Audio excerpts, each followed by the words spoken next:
Begitu juga kalau kita datang sama Tuhan, nggak usah banyak bicara. Kalau kita berdoa pada Tuhan, nggak usah banyak bicara. Tuhan sudah tahu isi hati saudara.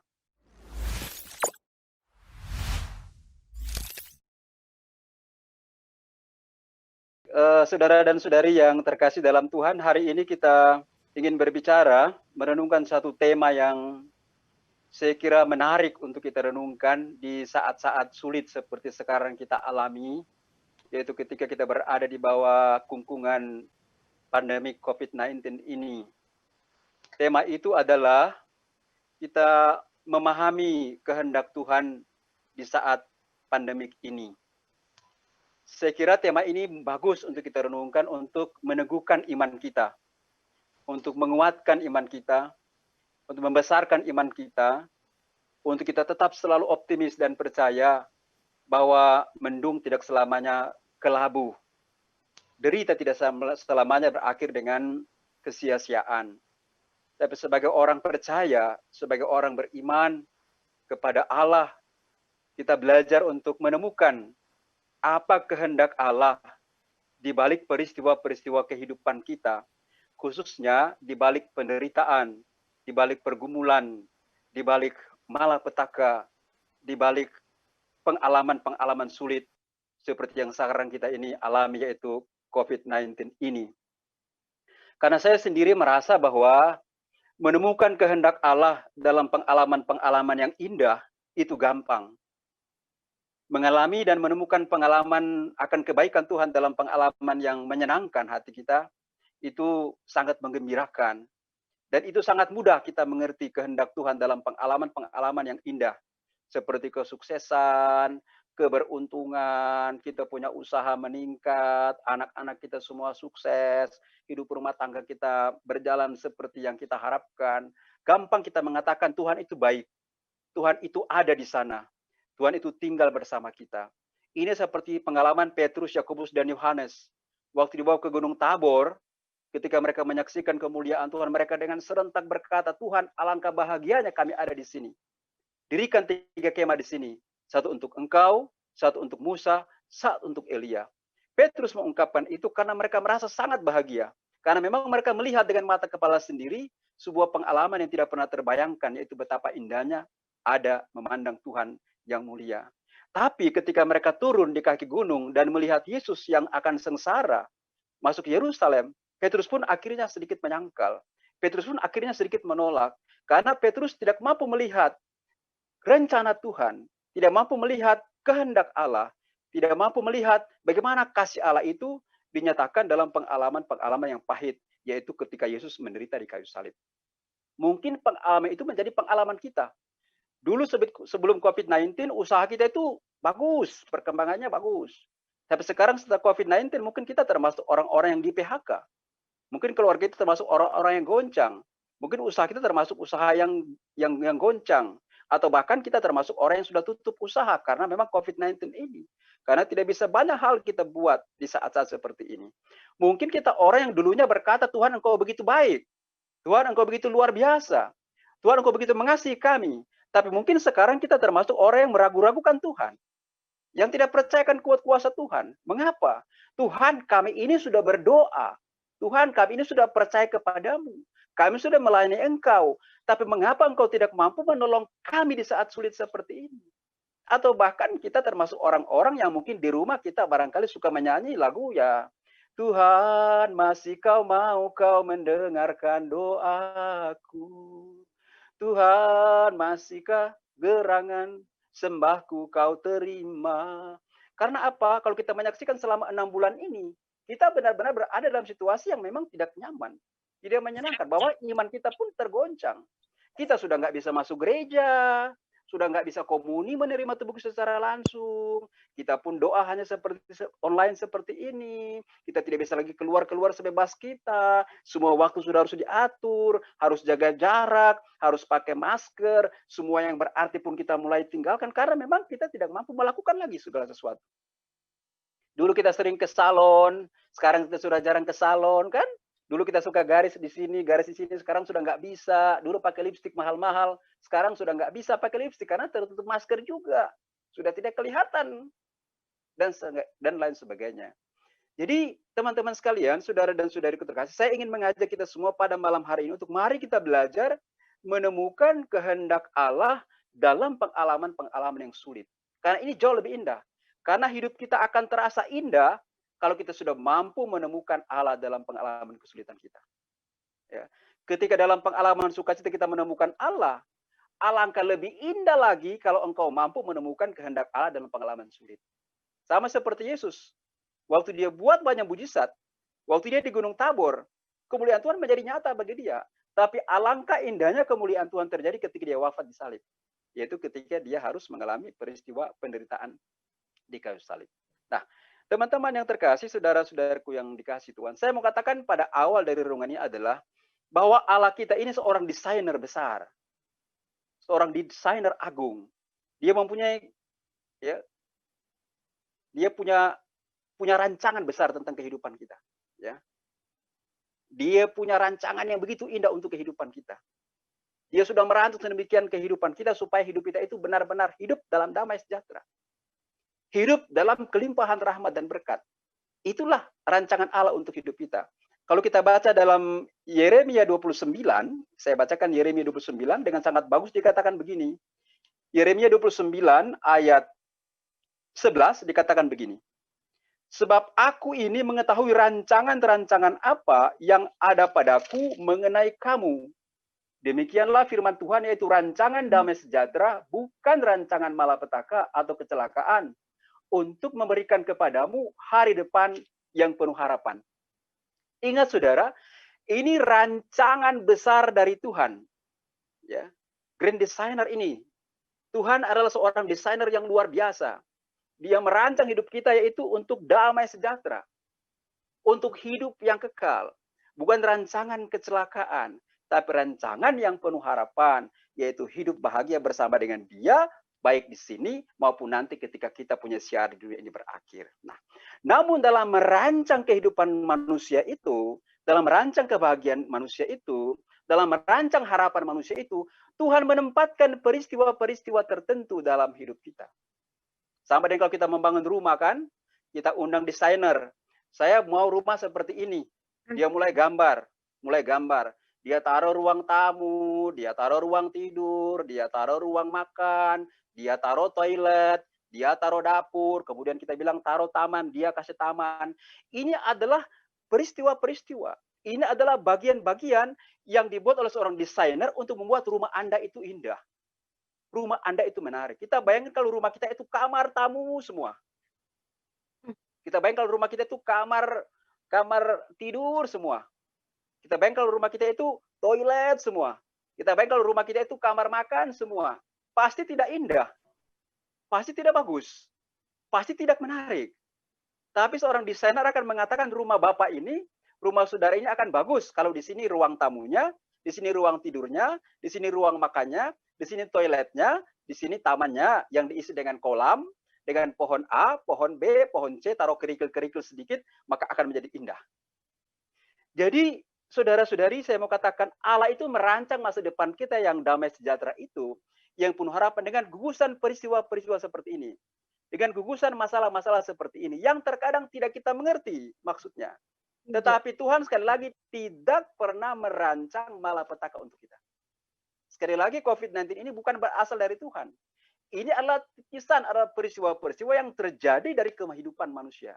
Dari kehidupan dunia yang sekarang kita alami. Tapi Tuhan punya maksud di situ, saudara. Tuhan punya rancangan, Tuhan punya kehendak di situ. Yang harus kita mengerti dengan baik. Supaya sekali lagi teman-teman, supaya jangan kita melihat seolah-olah COVID ini adalah buatan orang Wuhan. Seolah-olah COVID ini kita sudah terlalu berdosa. Kita dapat hukuman dari Tuhan. Seolah-olah COVID ini karena kita sudah semakin hari semakin melawan perintah Tuhan, jadi kita dikutuk dan sebagainya. Atau ini buat dari dosa-dosa kita dan sebagainya. Bukan, saudaraku terkasih. Tapi COVID-19 adalah sebuah peristiwa yang terjadi memang dalam hidup kita. Apakah Tuhan tahu? Tuhan sangat tahu. Apakah Tuhan peduli? Tuhan sangat peduli. Apakah Tuhan mengerti? Tuhan sangat mengerti dengan kehidupan kita. Sama seperti saya katakan tadi bahwa apa? Ketika kita merancang rumah kita sendiri, menjadi rumah kita yang indah, yang menarik, yang nyaman dengan taman yang indah itu, terdiri dari gugusan-gugusan tempat, dengan lapisan-lapisan peristiwa, dengan percikan-percikan peristiwa yang membuat kita punya hidup itu berarti. Nah, sekarang satu peristiwa penting yaitu COVID-19. Nah, sekarang teks Injil yang menjadi acuan kita adalah, atau landasan perenungan kita adalah, mari kita buka sama-sama Yohanes 9, Yohanes 9 ayat 1 sampai 7. Yang punya Alkitab di situ silakan dibuka. Yang punya handphone juga silakan dilihat aplikasi dan kita baca bersama-sama. Anda bisa baca dalam hati di situ atau bisa baca dengan suara, dipersilakan. Yang penting jangan sampai tidur ya. Silakan Anda bisa melihat. Yang penting jangan pura-pura lihat tapi merem sebenarnya ya. Silakan dilihat aja di situ ya. Yohanes 9 ayat 1 sampai 7. Orang yang buta sejak lahirnya. Waktu Yesus sedang lewat, ia melihat seorang yang buta sejak lahirnya. Murid-muridnya bertanya kepadanya, "Rabi, siapakah yang berbuat dosa? Orang ini sendiri atau orang tuanya? Sehingga ia dilahirkan buta." Jawab Yesus, "Bukan dia dan bukan juga orang tuanya, tetapi karena pekerjaan-pekerjaan Allah harus dinyatakan di dalam dia." Kita harus mengerjakan pekerjaan-pekerjaan Dia yang mengutus aku selama masih siang. Akan datang malam di mana tidak ada seorang pun yang dapat bekerja. Selama aku di dalam dunia, akulah terang dunia. Setelah ia mengatakan semuanya itu, ia meludah ke tanah dan mengaduk ludahnya itu dengan tanah, lalu mengoleskannya pada mata anak buta itu, pada orang buta itu, orang buta tadi, dan ia berkata kepadanya, "Pergilah, basuhlah dirimu dalam kolam Siloam." Siloam artinya yang diutus. Maka pergilah orang itu, ia membasuh dirinya, lalu kembali dengan mata yang sudah melek.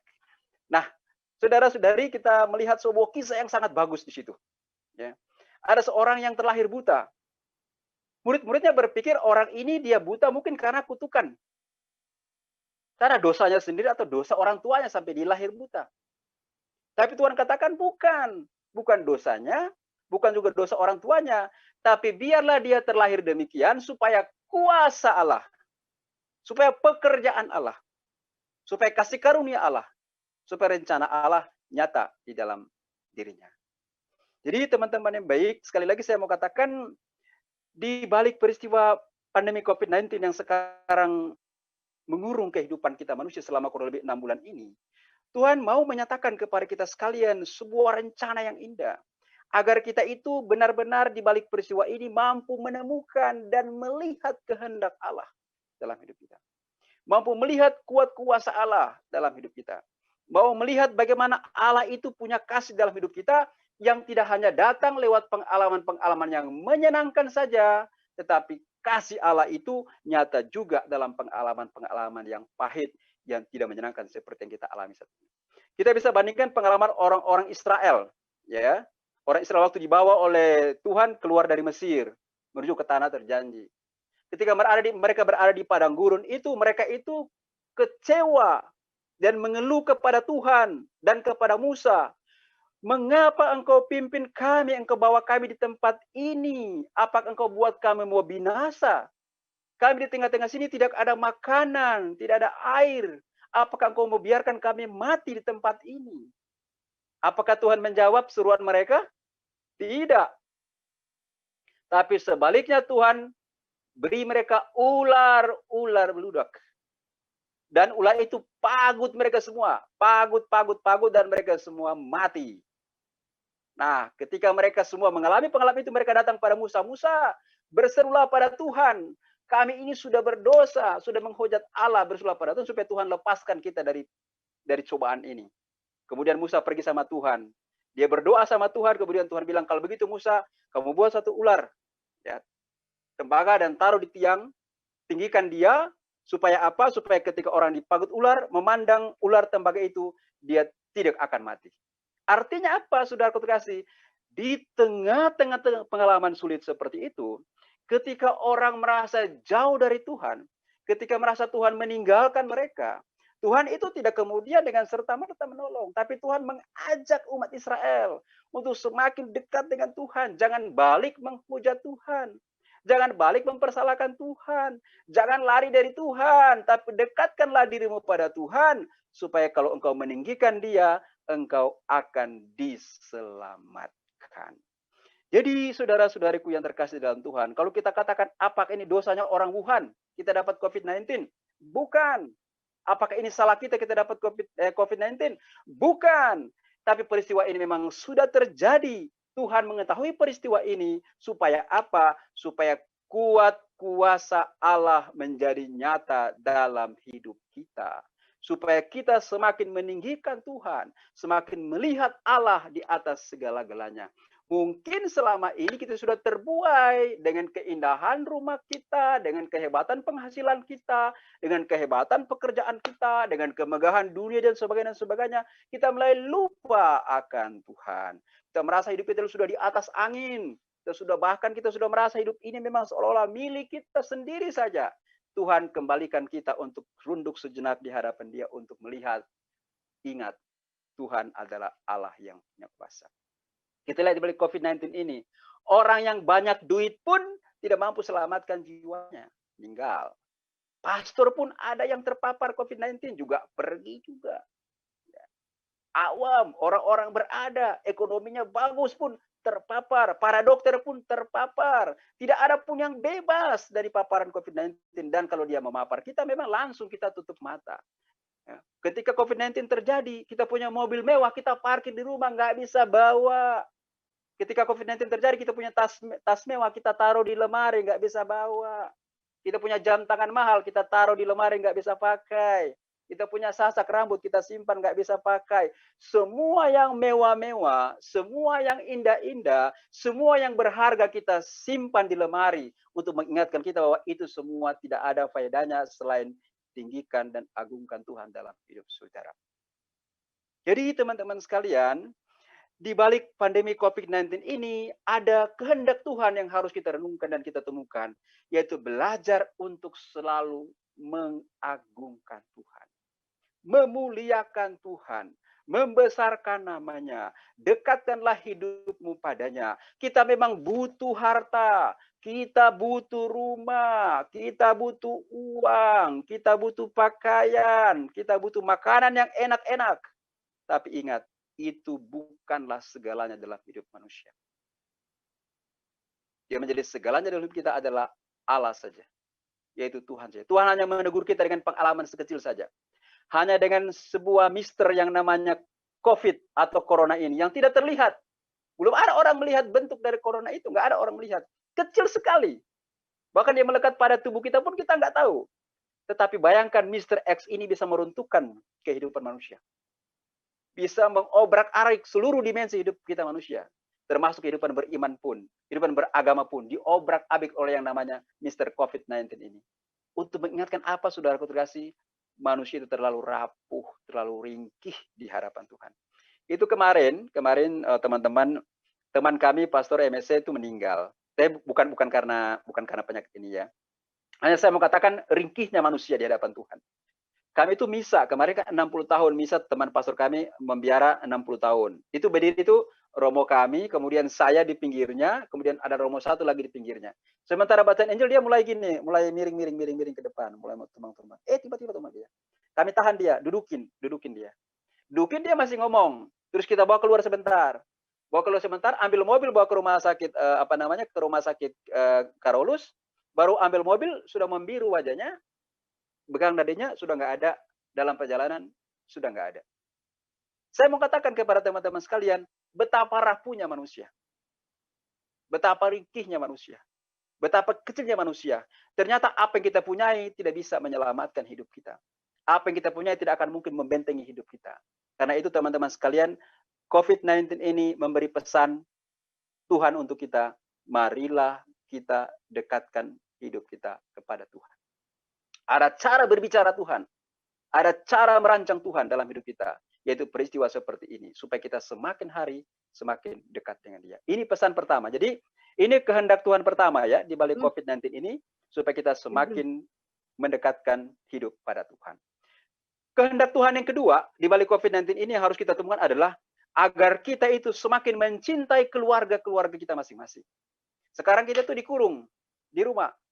Sekarang sudah tidak terlalu ya, karena sudah bisa mulai keluar-keluar, yang penting pakai masker, cuci tangan. Tapi waktu awal-awal, kita itu dikurung di rumah, satu keluarga. Kita belajar untuk menemukan kembali bahwa indahnya hidup keluarga yang Tuhan selama ini bentuk. Ingat, Anda menjadi keluarga itu bukan bentukan pastor, tapi Anda menjadi suami istri dan anak-anak itu bentukan Tuhan. Tuhan tinggalkan kamu lagi di rumah kamu masing-masing, agar kamu saling mengenal kembali, saling mencintai kembali, saling memberi kasih yang semula dalam kehidupan kamu. Mungkin sebelum COVID-19 masing-masing sibuk, istri sibuk di kantor, suami sibuk di kantor, tidak ada lagi waktu berbicara, tidak ada lagi waktu makan bersama. Mungkin pulang satu langsung istirahat, yang satu belum pulang, pulang pun istirahat, besok pagi-pagi bangun, rutinitas seperti itu sudah terjadi. Sehingga nilai cinta kasih, nilai kerukunan, nilai kebersamaan sudah tidak terbina lagi dalam keluarga. Tuhan kembalikan selama 6 bulan ini. Saya dudukkan kamu di rumah supaya kamu bilang boleh mengenal kembali, boleh mengasihi kembali, boleh menemukan kembali indahnya istri dan suami Anda dan anak-anak Anda dalam hidup berkeluarga. Tuhan kembalikan kita di rumah kita masing-masing.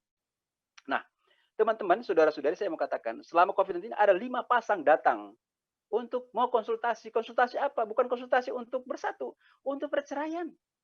Mengapa itu terjadi? Karena selama ini hal itu tidak nampak, karena masing-masing sibuk. Satu pergi ke kantor, satu tinggal di rumah. Satu ke kantor, satu juga ke kantor. Nggak ada komunikasi yang baik. Akhirnya waktu dikurung di rumah, kelihatan aslinya. Terasa jenuhnya, sedikit-sedikit salah paham, sedikit-sedikit konflik, tidak mampu lagi saling menerima, saling mengampuni. Akhir-akhirnya apa? Cari jalan pintas. Nah, saudaraku yang terkasih dalam Tuhan, sayang sekali kalau peristiwa ini terjadi. Tuhan mau ingatkan kita sekalian, di COVID-19 ini kamu harus sadari bahwa keluarga saya itu adalah harta yang terindah dalam hidup saya. Kalau selama ini Anda sudah sibuk dengan usaha dan pekerjaan itu bagus, tapi ingat baik-baik, dalam keluarga Anda menemukan kasih Allah.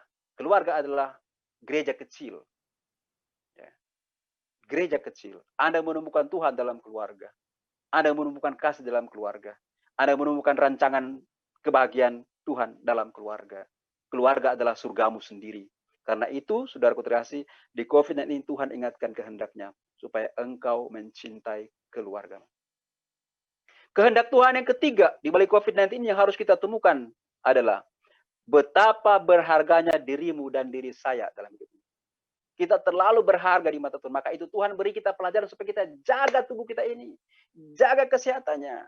Cuci tangannya. Bersihkan hati kita. Makan yang bersih. Makan yang sehat. Karena terlalu berharga hidup kita. Karena selama ini kita sudah anggap remeh hidup kita. Tiap hari bangun langsung kerja. Ngapain kerja banyak-banyak. Sudah nggak ada waktu untuk istirahat. Aduh, mengejar sesuap nasi. Mengejar berlian dan sebagainya. Mengejar sejumlah duit dan sebagainya. Sudah terkasih, ingat baik-baik. Diri kita bukanlah buruh dari keinginan kita. Ya. Diri kita bukanlah pekerja dari keinginan-keinginan kita. Tapi diri kita adalah raja dari keinginan dan kebutuhan kita yang harus merdeka. Dari apa? Dari kesibukan-kesibukan. Kita memang butuh kerja. Kita memang butuh usaha, butuh makan, dan sebagainya. Tapi ingat, dirimu adalah bait kediaman Roh Kudus. Dirimu adalah tabernakel Tuhan yang harus engkau jaga keadaannya. Kadang manusia itu kadang kita itu sudah terlalu terobsesi dengan harta, terobsesi dengan kerja, terobsesi dengan materi, terobsesi dengan duit, sehingga kita punya diri ini kita arahkan semuanya ke sana. Kita sudah lupa diri ini adalah bait Tuhan. Kita sudah lupa diri kita yang tabernakel Tuhan, tidak punya waktu lagi untuk istirahat, untuk diam sejenak, untuk bersyukur sejenak, untuk merasakan indahnya diri ini Tuhan berikan pada kita. Kita sudah sia-siakan anugerah hidup ini. Karena ini pesan ketiga, kehendak Allah ketiga di balik COVID-19 adalah belajarlah menghargai dirimu sendiri. Karena dirimu adalah bait kediaman Roh Kudus. Jadi kalau you disuruh pakai masker sekarang, pakai masker. Karena engkau mencintai dirimu sendiri. Engkau disuruh cuci tangan engkau mencintai dirimu sendiri. Karena apa? Dirimu sangat berharga di mata Tuhan. Mengapa? Mungkin kita bertanya, mengapa mesti pakai masker? Mengapa mesti cuci tangan? Kita ingat kata-kata Yesus. Yesus, mengapa engkau basuh kaki saya, kata Petrus? Yesus bilang apa? Hari ini engkau belum mengerti maksudnya, tapi kelak akan kau pahami. Sekarang you pakai masker, sekarang you cuci tangan, berat rasanya, bukan kebiasaan, tapi engkau belum mengerti sekarang maksudnya. Besok engkau mengerti bahwa engkau diselamatkan dan diberikan kesehatan dan engkau bisa hidup seperti saat ini, pada hari ini dan besok. Karena apa? karena kita belajar setia dalam perkara-perkara yang kecil. Itu kehendak Tuhan yang ketiga. Kehendak Tuhan yang keempat adalah kita belajar menghargai orang lain dalam hidup kita. Jaga jarak. Dengan menjaga diri kita, kita sudah menjaga keselamatan suami kita. Dengan menjaga diri kita, kita sudah menjaga keselamatan sesama kita. Kita belajar bahwa sesama kita adalah orang yang berharga, orang yang bernilai, sama seperti kita dalam hidup ini.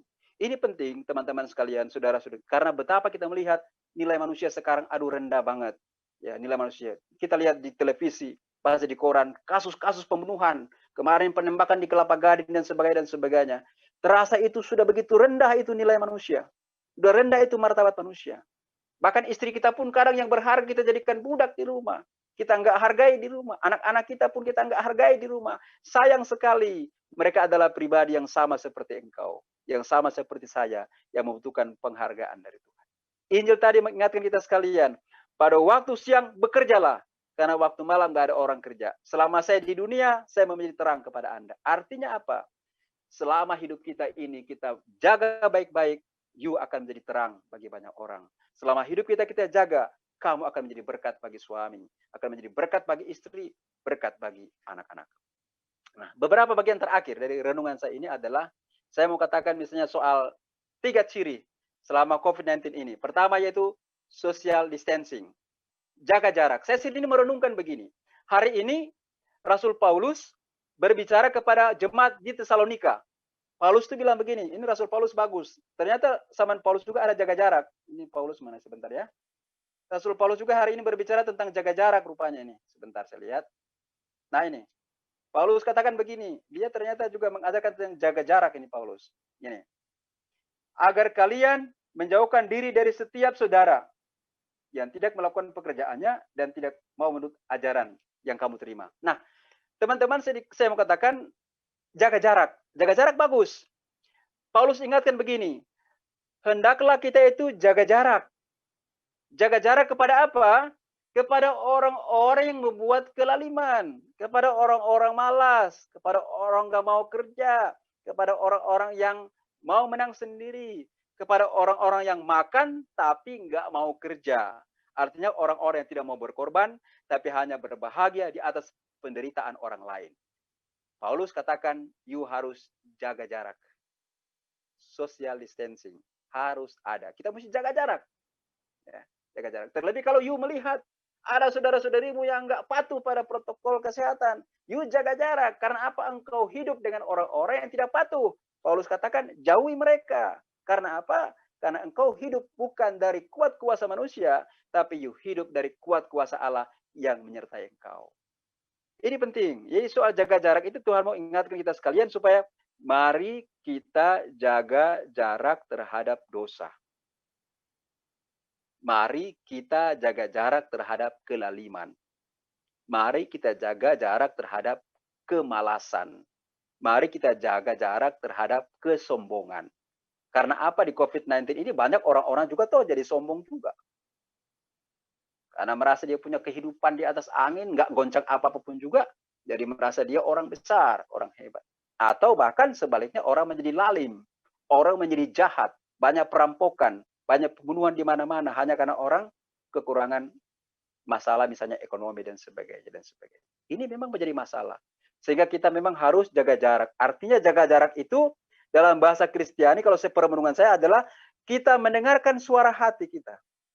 Kita mendengarkan kehendak Allah dalam diri kita dan kita belajar untuk mengikuti kehendak Allah. Ini yang kedua, soal pakai masker. Ini bagus pakai masker. Saya sendiri merenungkan pakai masker ini adalah di saat COVID-19 ini Tuhan suruh kita pakai masker supaya kita itu jangan banyak bicara. Tapi lebih baik banyak mendengar dalam hidup kita. Karena kita itu kadang dalam hidup ini terlalu banyak bicara. Tapi tidak mampu mendengarkan kehendak Allah dalam hidup kita. Kita banyak berbicara pada Tuhan, banyak merangkai doa pada Tuhan, banyak berucap-ucap tentang doa pada Tuhan, tapi kita tidak punya waktu untuk mendengarkan kehendak Tuhan dalam hidup kita. Ingat peristiwa Yesus berkunjung ke rumah Marta dan Maria. Marta sibuk sekali kerja, sibuk sekali bicara.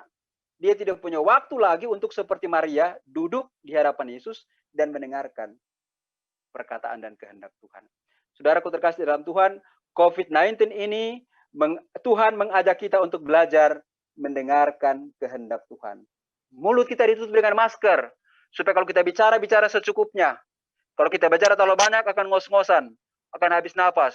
Tuhan tutup mulut kita, supaya telinga kita terbuka, supaya kita bisa belajar banyak mendengarkan kehendak Tuhan. Karena kadang kita suka mendengarkan kehendak kita sendiri. Kita ikuti kehendak kita sendiri. Kita tidak mampu lagi mendengarkan apa yang Tuhan inginkan dan Tuhan kehendaki dalam kita. Di COVID-19 ini Tuhan meminta kita, mari kita mendengarkan suaranya. Lebih banyak mendengar, jauh lebih baik daripada lebih banyak berbicara. Begitu juga kalau kita datang sama Tuhan, nggak usah banyak bicara. Kalau kita berdoa pada Tuhan, nggak usah banyak bicara. Tuhan sudah tahu isi hati saudara. Tuhan sudah tahu hatimu. Bahkan rambut kepalamu pun Tuhan hitung semuanya kok. Tuhan tahu sebelum kau berdoa, Tuhan sudah tahu maksudmu.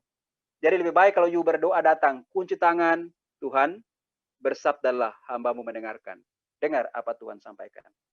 Tanpa you berbicara, Tuhan sudah tahu yang saudara minta. Tanpa you berbicara, Tuhan tahu pergumulan saudara. Minta Tuhan, nyatakanlah kuasamu. Biarkan Tuhan berbicara. Dan keluar dari ruang doa, lakukan yang kau dengarkan. Pasti engkau akan diselamatkan. Kau dimerdekakan oleh Tuhan. Dalam setiap masalah menjadi manusia baru di hadapan Tuhan. Yang terakhir, cuci tangan. Saya sendiri merungut cuci tangan ini bagus. Cuci tangan ini mengingatkan kita akan arti pembaptisan. Waktu kita dibaptis kan kita disiram sedikit doang nih. Artinya kita dibersihkan dari segala salah dan dosa-dosa kita. Maka baiklah di saat COVID-19 ini, mari kita bersihkan tangan kita, tidak cukup dengan air, tapi dengan berbuat baik kepada orang lain. Kalau tangan kita selama ini tergenggam, kita serakah, kita sombong, kita angkuh, kita mau semuanya kita, sekarang di masa COVID-19 ini, kita buka tangan, kita cuci tangan kita. Dengan apa? Dengan sabun cinta kasih. Kita cuci tangan kita dengan apa? Kerelaan memberi. Karena apa? Dengan kerelaan memberi, dengan kasih, Tuhan akan membalas kebaikanmu. Berlipat-lipat ganda dalam hidupmu. Dan sekalipun engkau berada dalam pengalaman COVID, engkau tidak pernah susah. Karena apa? Engkau tahu Tuhan mempersiapkan segala sesuatu yang terindah dalam hidup saudara. Nah, ini teman-teman yang terkasih yang saya mau katakan kepada Anda semua sekali lagi. COVID-19 bukan dosa, bukan kutukan Tuhan. Tapi ini adalah bagian dari desain Tuhan yang memercikan pengalaman-pengalaman kita agar kita semakin banyak belajar kepadanya. Saya akhiri dengan kutipan tadi ya, saya lanjutkan. Ini terakhir nih. Saya akhiri dengan teks ini aja. Saya bacakan kembali rancangan Tuhan supaya Anda semua tahu, ya. Ini rancangan Tuhan untuk kita, supaya kita tetap kuat dalam iman. Tadi saya sudah sampaikan bahwa dan apabila kamu berseru dan datang kepadaku untuk berdoa, maka aku akan dengarkan kamu. Apabila kamu mencari aku, kamu akan menemukan aku. Apabila kamu menanyakan aku dengan segenap hati, aku akan memberi kamu menemukan aku. Demikianlah firman Tuhan. Dan aku akan memulihkan keadaanmu dan akan mengumpulkan kamu dari antara segala bangsa dan dari segala tempat kemana kamu telah dicerai-beraikan. Demikianlah firman Tuhan. Dan aku akan mengembalikan kamu ke tempat yang dimana aku telah membuang kamu.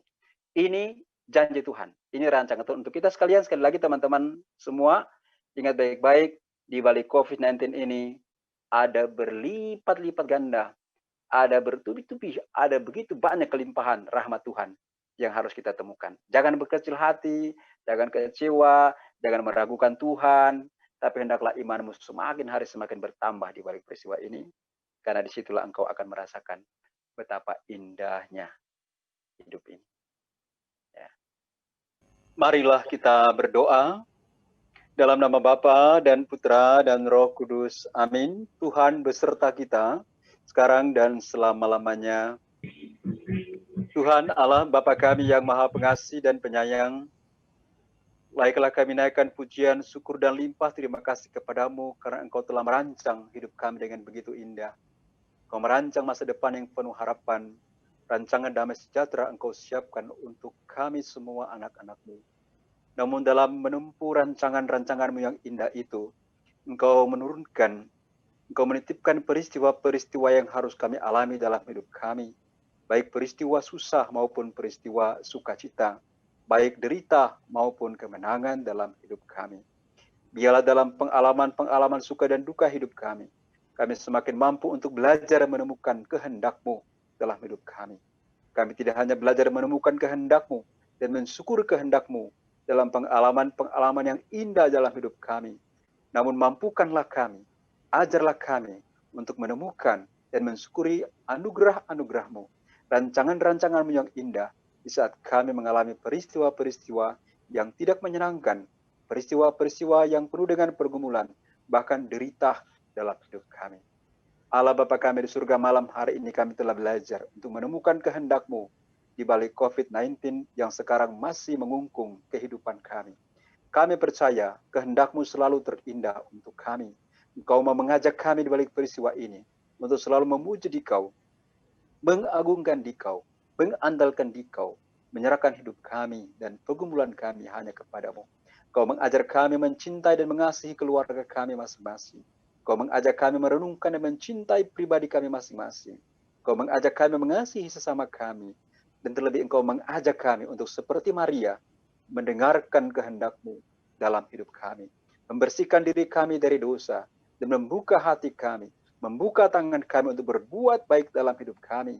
Karena disitulah Engkau akan menyatakan rahmat dan berkat-berkat-Mu pada kami, di saat kami mampu untuk melakukan apa yang Engkau kehendaki dalam hidup ini. Bapa di surga, terima kasih atas perjumpaan kami pada malam hari ini, atas puji-pujian dan doa-doa kami, atas firman-Mu yang telah kami dengarkan. Teguhkanlah iman kami masing-masing, teguhkanlah iman keluarga-keluarga kami, besarkanlah pengharapan kami kepadamu. Terlebih di saat sulit-sulit seperti ini, di saat COVID-19 ini, kasih kami kepadamu semakin bertambah, dan kasih kami kepada sesama semakin bertambah, karena itulah keagungan bagi Dikau sendiri. Bapa di surga, kami serahkan seluruh kehidupan kami, usaha-usaha kami, pekerjaan-pekerjaan kami, niat-niat kami, rencana-rencana kami di saat-saat sulit ini ke dalam tangan-Mu. Karena Engkau Allah yang baik dan setia dalam hidup kami, yang selalu memberikan yang terbaik untuk kami, kini dan sepanjang segala masa. Amin. Tuhan beserta kita, sekarang dan selama-lamanya.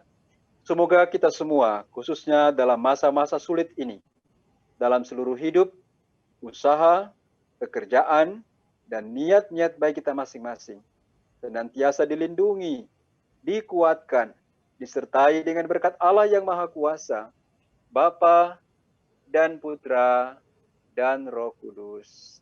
Amin.